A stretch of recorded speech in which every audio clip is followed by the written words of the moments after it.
దేవునికి స్తోత్రం. ప్రభునందు ప్రియులారా, ప్రభు అయిన యేసుక్రీస్తు నామమున ముందుగా మీకు అందరికీ నా హృదయపూర్వక శుభములందనలు. మరి దేవుడు గత వారం అంతట్లో ఆయన నెలలన్నిట్లో ఎంతగానో కాచి కాపాడి మరలా ఈ వారము మరి రక్షణ దుర్గం అనే టీవీ కార్యక్రమం ద్వారా మరి దేవుని యొక్క వాక్యాన్ని పంచుకునే గొప్ప ధన్యతను ప్రభు నాకు ఇచ్చిన దాన్ని బట్టి ప్రభుకి వందనాలు చెల్లిస్తున్నాను. మరి గత 2 వారాల నుంచి మనం ముందుగా లేఖనముల్లో దేవుడు ముందుగానే యేసుప్రభు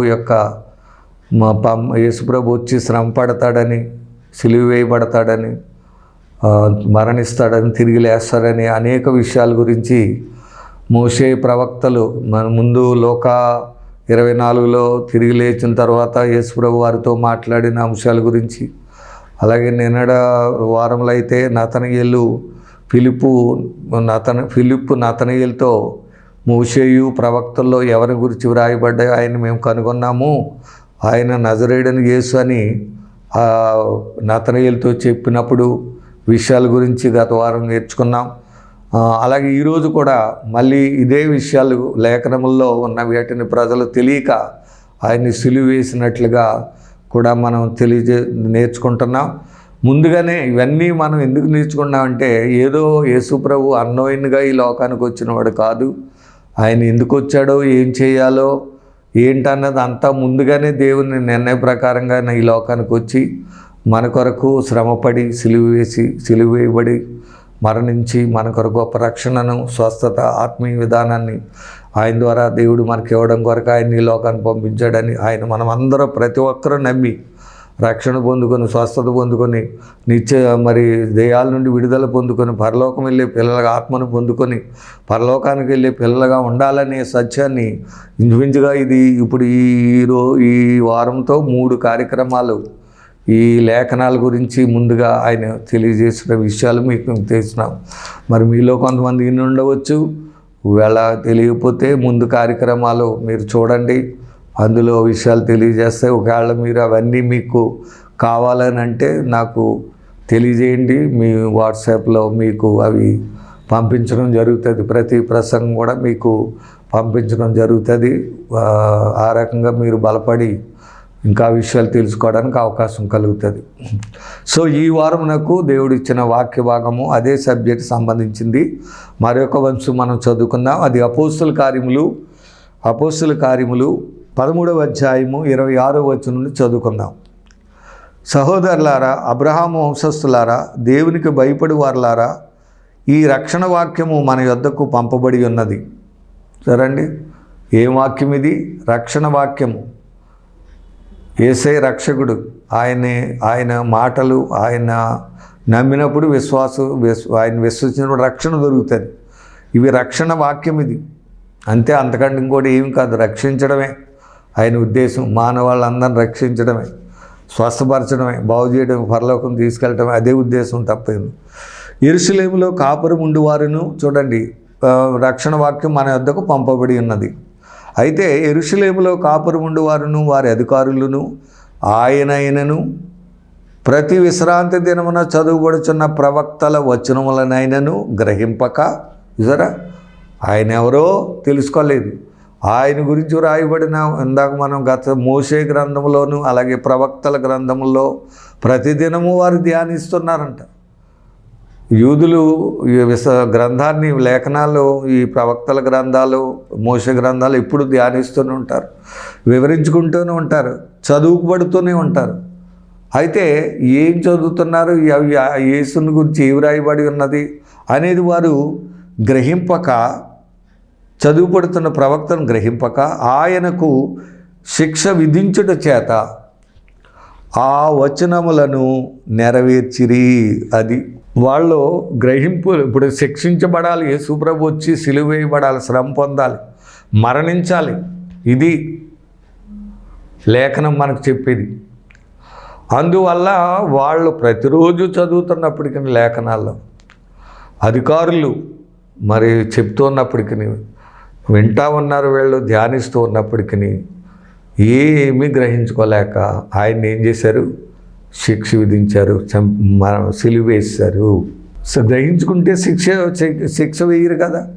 శిక్ష వేయబడకపోతే మానవుడికి రక్షణ ఎక్కడుంది?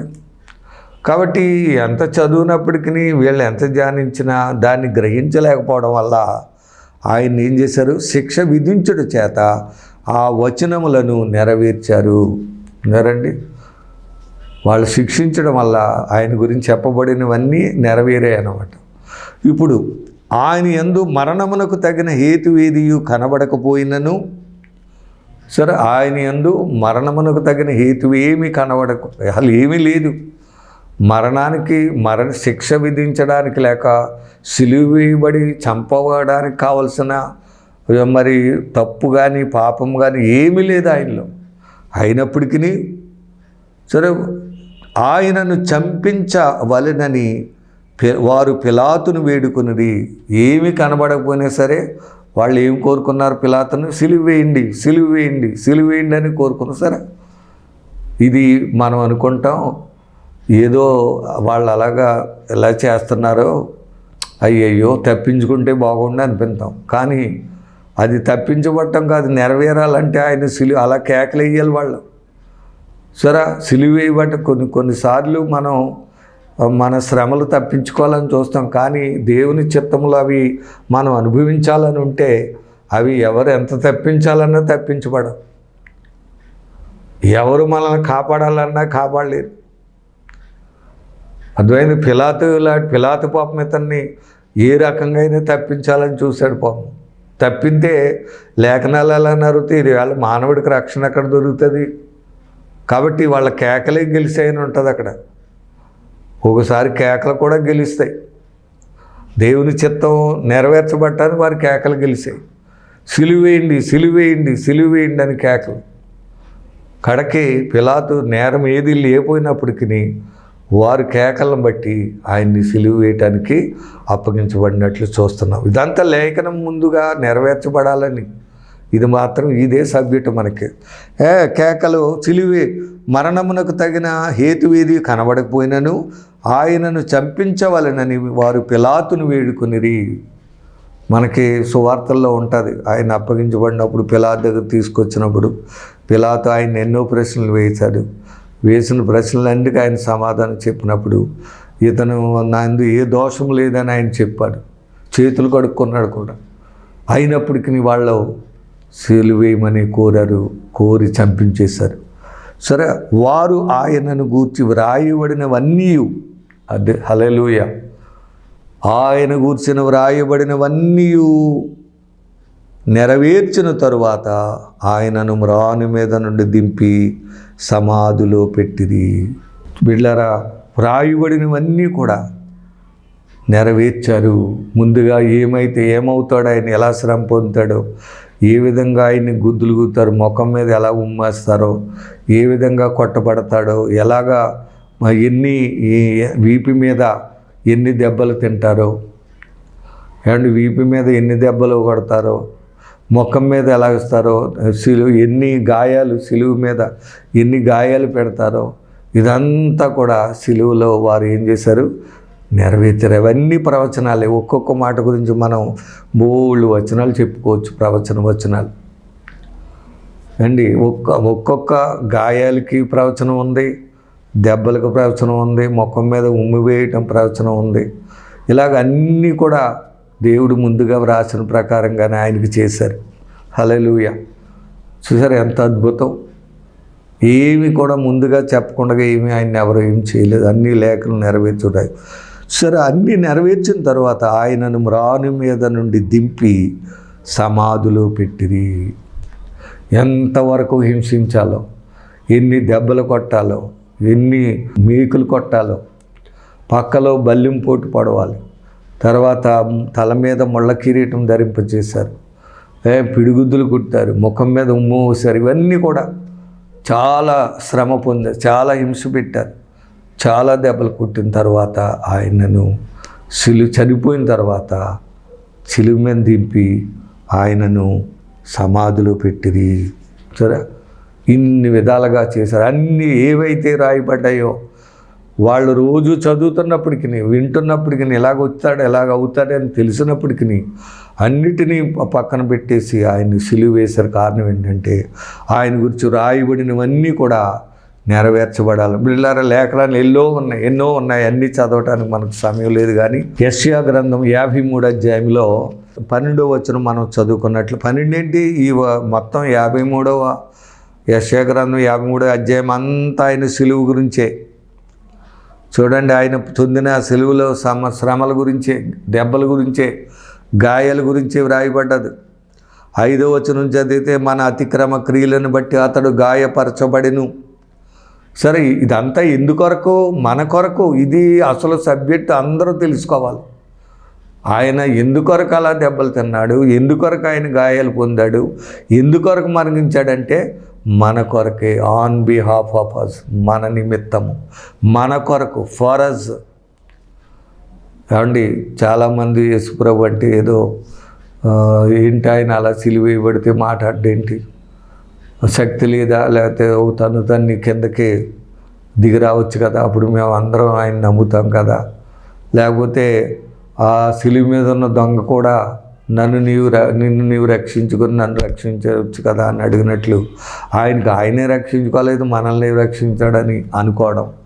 ఇలాగ అనేక రకాలుగా మానవుడు ఆలోచిస్తున్నాడే తప్ప, అయ్యో నా కొరకు, నా శాపాన్ని పాపాన్ని నుండి నన్ను విమోచించి నన్ను బ్రతికించుట కొరకు, నన్ను బాగు చేయుట కొరకు, రక్షించుట కొరకు ఆయన నా నిమిత్తం దెబ్బలు తిన్నాడు, మన నిమిత్తం లేక నా నిమిత్తం అతిక్రమాలు గాయపడబడ్డాన్ని తెలియట్లేదు. చూడండి, మన అతిక్రమ క్రియలను బట్టి అతడు గాయపరచబడిను, మన దోషములను బట్టి నలుగుగొట్టబడిను. సరే, నలగొట్టారు. చూసారు, నలగొట్టబడిను. మన సమాధానార్థమైన శిక్ష అతని మీద పడిను. అది మన సమాధానార్థమైన శిక్ష, సమాధాన బలి. ఓల్డ్ టెస్ట్మెంట్లో పాపరిహారార్థ బలి ఒకటి, తర్వాత దహన బలి ఒకటి, సమాధానార్థమైన బలి. ఎందుకంటే సమాధానార్థమైన శిక్ష అంటే ఇప్పుడు యాక్చువల్గా మనం పాపులమైన చెడు పనులు చేస్తున్నాం, చెడ్డవారు ఉన్నాం, మన మీద దేవునికి సమాధానం లేదు, మనకు దేవునితో సమాధానం లేదు అనగా దేవుడు మన ఎడల మన పాపలను బట్టి చాలా కోపంతో ఉన్నాడు, ఉగ్రతతో ఉన్నాడు. ఇందువల్ల మనం చేసే పనుల వల్ల, మన పాప జీవితం వల్ల దేవుని కోపానికి గురైపోయి ఉన్నాం. అలాంటి మనల్ని ఇప్పుడు యేసయ్య వచ్చి ఏం చేశాడంటే, మనం పొందవలసిన దెబ్బలు, మనం పొందవలసిన శిక్ష అన్నీ కూడా భరించి దేవునితో సమాధానపరుస్తున్నాడు మనల్ని. హల్లెలూయా. ఇక వీళ్ళ పాపం పోయింది తండ్రి, పాపాన్ని శాపాన్ని విడిపించాను, నీ బిడ్డలుగా చేసుకోమని మనల్ని దేవునితో అనుసంధానం చేస్తూ ఉన్నాడు. సిలువ అంటే 2 రకాల గుర్తుంటుంది. ఒకటి నిలువు కమ్మి, 2 అడ్డకమ్మి. నిలువు కమ్మి దేవునికి మానవులకి అనుసంధానం చేసేదిగా కనబడుతుంది. సమాధానం లేని స్థితిలో ఉన్నాడు, దేవునితో సమాధానం లేదు మనకు, దేవుని ఉగ్రతకు గురైపోయి ఉన్నాం, దేవుని కోపము రగులుకుంటున్నట్టుగా ఉంది మన మీద. ఎందుకంటే ఎవరికైనాను మనం చేసే పనులు బట్టి, పాప జీవితాన్ని బట్టి దేవుని ఉగ్రత రగులుకున్న విధానంలో మానవుడు ఉండగా దేవునికి విరుద్ధంగా మనం శత్రువు. రెండోది అడ్డకం ఉంది. అదేంటంటే మానవులకి విరుద్ధమైన భావం ఉంది. విరుద్ధం ఏది, అనేక రకాల భేదాలు ఉన్నాయి. ఒకరంటే ఒకరు పడని వారుగా ఉన్నారు, ప్రేమించలేని వారు, గౌరవించుకోలేని, పలకరించుకునే వారు ఉన్నారు, కొట్లాటలాడుతూ సమాధానం లేని వారు. ఇప్పుడు యేసయ్య సిలువ ఏం చేసిందంటే ఈ 2 రకాలు కూడా సంబంధాన్ని కలిపింది. హల్లెలూయా. అటు దేవునితో మనల్ని సమాధానపరుస్తుంది, ఇటు మానవులతో కూడా మనకు సమాధానం కలుగుతుంది. సరే, సంతోషము సమాధానము ఈ సువార్త. సంతోషమే సమాధానమే. యేసుని నమ్ముకుంటే ఆనందంగా ఉంటావు, సంతోషంగా ఉంటావు, సమాధానంగా ఉంటావు, నెమ్మది కలిగి ఉంటావు, ఆరోగ్యం కలిగి ఉంటావు, విడుదల పొందుకుని ఉంటావు, నీతిమంతుడివై, పరిశుద్ధుడివై, పరలోకమునకు వెళ్ళే బిడ్డగా నీవు ఉండగలుగుతావు. అది సిలువ యొక్క విలువ ఏంటో. ఆ సిలువే మనకు విలువ తెచ్చింది. ఏదో పాట కూడా ఉంటుంది, నీ ప్రేమ సిలువకెక్కింది. అర్థమైంది. యేసయ్య ప్రేమేమో మనల్ని ప్రేమించి ఆయన సిలువ వేయబడ్డాడు, ప్రేమించి సిలువకి ఎక్కాడు, మనల్ని విమోచించిన కొరకు పాపశాపం నుండి దీవించు. ఆ సిలువే మనకి విలువ తెచ్చింది. అది సిలువ వేయబడటం వల్లే మనకు విలువ ఇచ్చింది. దుర్మార్గం జీవితం, దుష్టత్వం పోయింది, దుర్మార్గం పోయింది, పాపం పోయింది, శాపం పోయింది.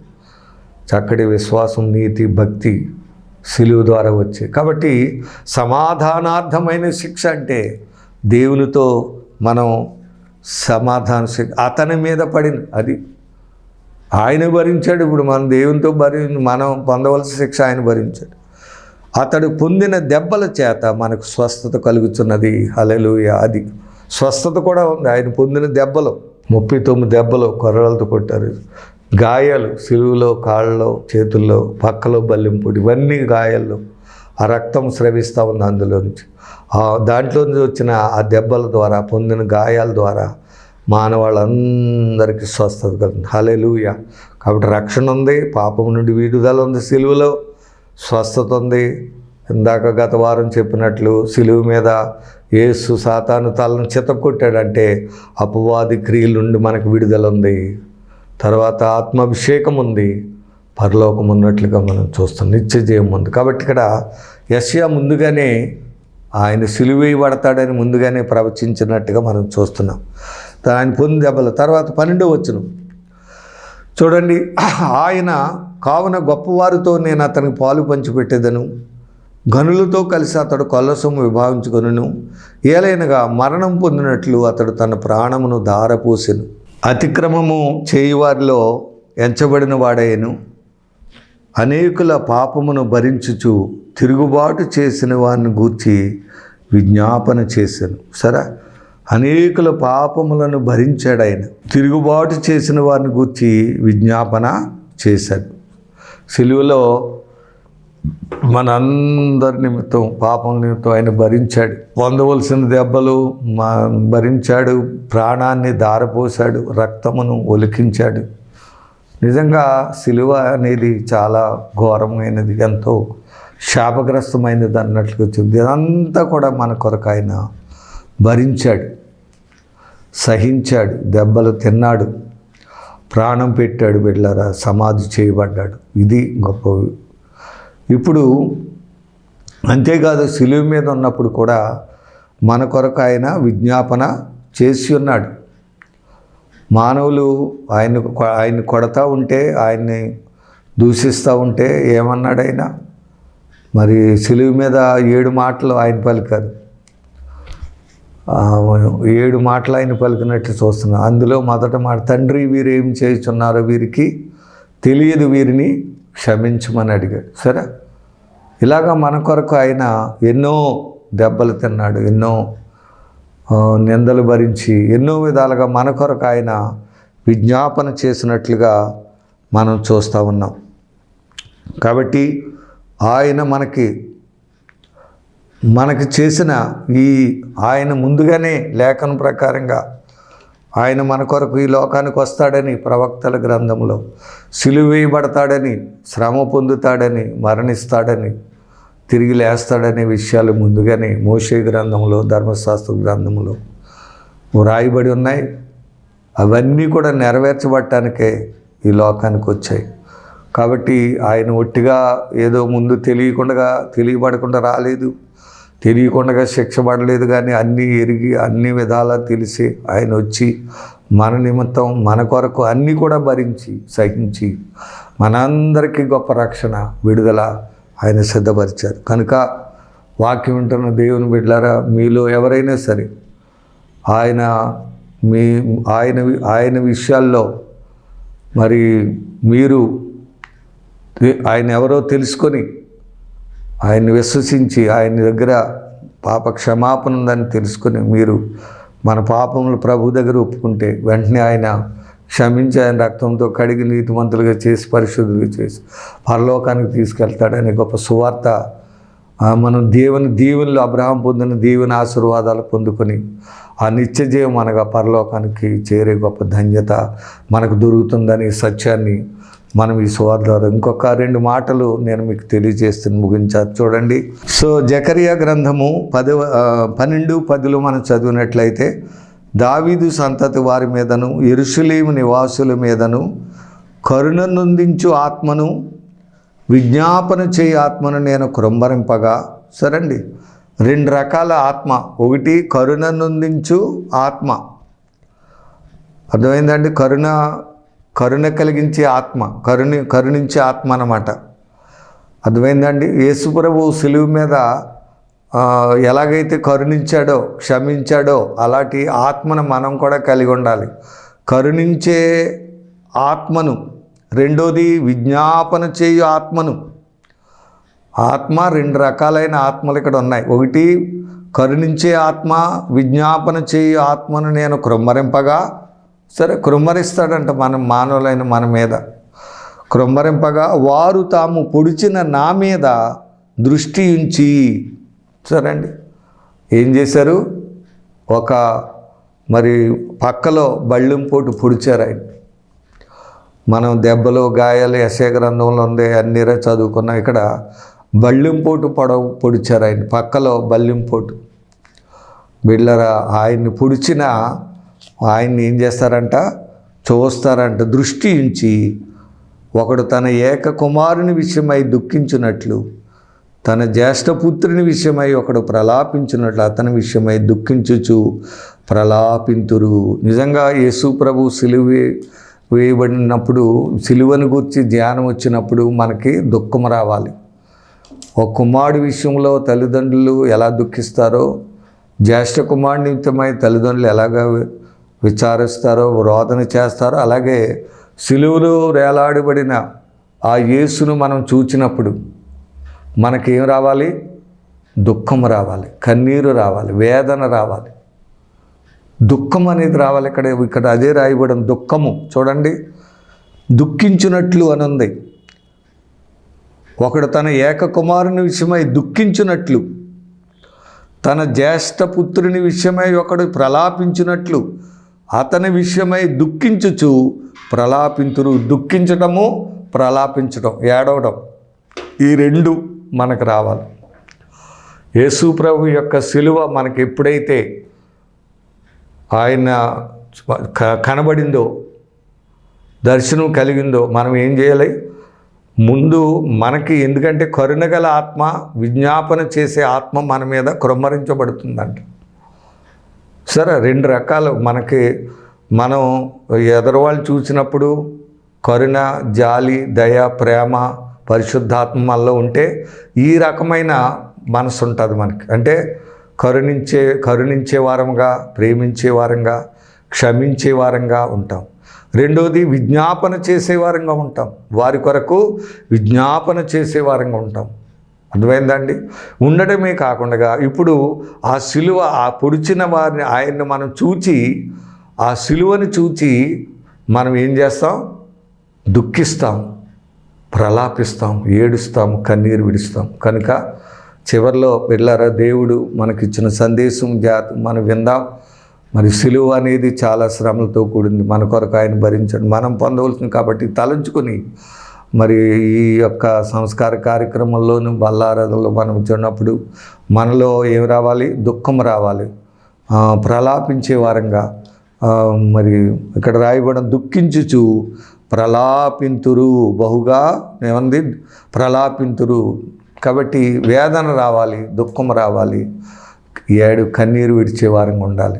ఎందుంటూ అందులో దేవుడు మనల్ని కూడా జ్ఞాపకం చేసుకుంటాడు. మనల్ని కూడా కరుణించి, క్షమించి, మన అపరాధమును విడిపించి మనల్ని బాగు చేసే దేవుడుగా ఉన్నాడు. బిడ్డ, ఆ రకమైన మరి ఆత్మీయ స్థితి మనం సంపాదించుకొని ఎప్పుడు కూడా జ్ఞాపకం చేసుకుంటూ, ఆయన మరణాన్ని జ్ఞాపకం చేసుకుంటూ, మరణాన్ని గురించి ప్రజలకు తెలియజేస్తూ, ఆయన పొందిన దెబ్బలో మనకు స్వస్థ ప్రకటన చేస్తూ, ఈ విషయాన్ని, సిలువను గూర్చిన వార్త పౌలు అంటాడు, నేను చెప్పాలి సిలువను వార్త.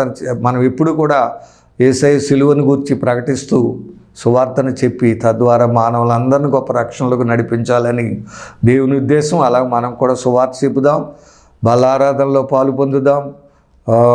ఆయన పొందిన దెబ్బలు అన్నీ తలంచుకొని కన్నీరు విడిచి, కుమారుడు విషయంలో తల్లిదండ్రులు ఎలాగ వేదన చెంది కన్నీరు విడిచి ప్రభు సన్నిధిలో ఆరాధన చేసి ప్రభుని గణపరుచుకుందాం. కనుక దేవుని బిడ్డలారా, మరి ఈరోజు నువ్వు ఎంతగా ఆరోగ్యం పొందుకుంటున్నావు, ఎంత స్వస్థత నీకు దొరుకుతుంది, మరి సాతాను నుండి విడుదల పొందుకుంటున్నావా, విడుదల కలిగి ఉన్నావా, పాపం నుండి విడుదల పొందుకున్న బిడ్డగా ఉన్నావా, రోగం నుండి స్వస్థత నీకు దొరికింది. అలా లేకపోతే ఈరోజే ప్రభుని విశ్వసించు. ఆయన నీ కొరకు, నీవు పొందవలసిన శిక్ష, నిన్ను విమోచించుట కొరకు, నీ కొరకు ఆయన సిలువ వేయబడి దెబ్బలు తిని మరణించాడు పిల్ల. ఆయన నువ్వు విశ్వసించి ప్రార్థిస్తే నీ మీద ఆయన ఎప్పుడైతే ఉదయిస్తాడో, నీలోనికి ఎప్పుడైతే వస్తాడో నీకు స్వస్థత కలుగుతుంది, విడుదల వచ్చి మంచి ఆరోగ్యం పొందుకొని ప్రభుని దూడలు గంతులు వేసినట్లు గంతులు వేసి ఆనందించి పరలోకం వెళ్ళే బిడ్డలకు చేయగలడు. కనుక దేవుని బిడ్డలారా, వాక్యం వింటున్న దేవుని బిడ్డలారా, గత కార్యక్రమాలన్నింటిలో ఈ సిలువ శ్రమ పొంది తిరిగి లేస్తాడనే సత్యము ఆదికాండం నుంచి మరి మోషే గ్రంథాల్లో ప్రవక్తగా ఎన్నో విషయాలు మనకు తెలియజేసుకున్నాం. అవన్నీ దేవుడు ఇచ్చాడు. వాటిని బట్టి మీరు తెలుసుకొని ఆయన మన కొరకు ఈ లోకానికి వచ్చాడని, మన నిమిత్తం సిలువ వేయబడ్డాడని, ఆన్ బిహాఫ్ ఆఫ్ మన బదులుగా ఆయన ఉంచాడని తెలుసుకొని ఆయన్ని విశ్వసించి ఆయన ఇచ్చే రక్షణ, పాపం నుండి విడుదల, రక్షణ, స్వస్థత, ఆత్మీయ విధానము, ఆరోగ్యం పొందుకొని దేవుని పిల్లలుగా ఉండి చక్కగా సువార్తలో వ్యాపించుతూ వాడబడుతూ సంఘాల్లో మంచి ఉద్యోగంగా ఉంటూ దేవుని కొరకు, దేవుని రాకడ కొరకు ఆయత్తపడే బిడ్డలకు మీరు అందరూ ఉండి ప్రభు సేవలో గొప్ప ఉద్యోగంగా ముందుకు సాగాలని దైవజనుడిగా నేను కోరుతూ ఈ మాటలు ముగిస్తున్నాను. దేవుడి మాటలను దీవించి ఆశీర్వదించునుగాక. ఆమేన్. చిన్న ప్రార్థన. పరమ తండ్రి, నాయన ఈరోజు గత 3 వారాల నుంచి ఏకదాటిగా ఇదిగో మోషేని గూర్చి ప్రవక్తల గ్రంథంలో నా గురించి నేను శ్రమపడి తిరిగి లేస్తానని సత్యాన్ని మీకు తెలియదా అని ఎమ్మాయి గ్రామం చూస్తున్న వీళ్ళతో మాట్లాడిన వచనాన్ని బట్టి అనేకమైన సంగతులు మీ గురించి, సిలువ గురించి వ్రాయబడి మాకు నేర్పించారు. కాబట్టి ఆ సిలువే మాకు విలువ తెచ్చేది, అక్కడే రక్షణ ఉందని, స్వస్థ ఉందండి, మనకి సాతాను విధానం నుండి విడుదల దొరుకుతుందని ప్రతి బిడ్డ తెలుసుకొని ఆ సిలువ వైపు చూసి నువ్విచ్చే రక్షణను, స్వస్థతను పొందుకొని ప్రభు ఆత్మీయ జీవితాన్ని కలిగి నాయన మంచి ఇదిగో నాయన సిలువ విన్నప్పుడు ఒకడు కన్నీరు విడుస్తారు. ఆ కరుణ కలిగే ఆత్మ, విజ్ఞాపన చేసే ఆత్మ చేత నింపబడిన వారై ఆ బలారం కన్నీరు విడిచి దుఃఖిస్తూ మా హృదయపూర్వకంగా వేదన చెందుతూ మరి నువ్విచ్చే స్వస్థత, ఆరోగ్యం పొందుకొని కృబుని దోటలు గంతులు ఆనందంగా, సంతోషంగా, నెమ్మది కలిగిన బిడ్డగా ఉంటూ ఆ నిత్య జీవాన్ని పొందుకుని బిడ్డగా అందరూ జీవించాలని కోరుకుంటూ విన్న వాక్యము అందరి హృదయాల్లో పడి అది ఫలించినట్లు ప్రభు ఈ సమయంలో ఎవరైతే బలహీనలుగా ఉన్నారో, వ్యాధులతో ఉన్నారో వారందరి నిమిత్తం ప్రార్థిస్తున్నాం.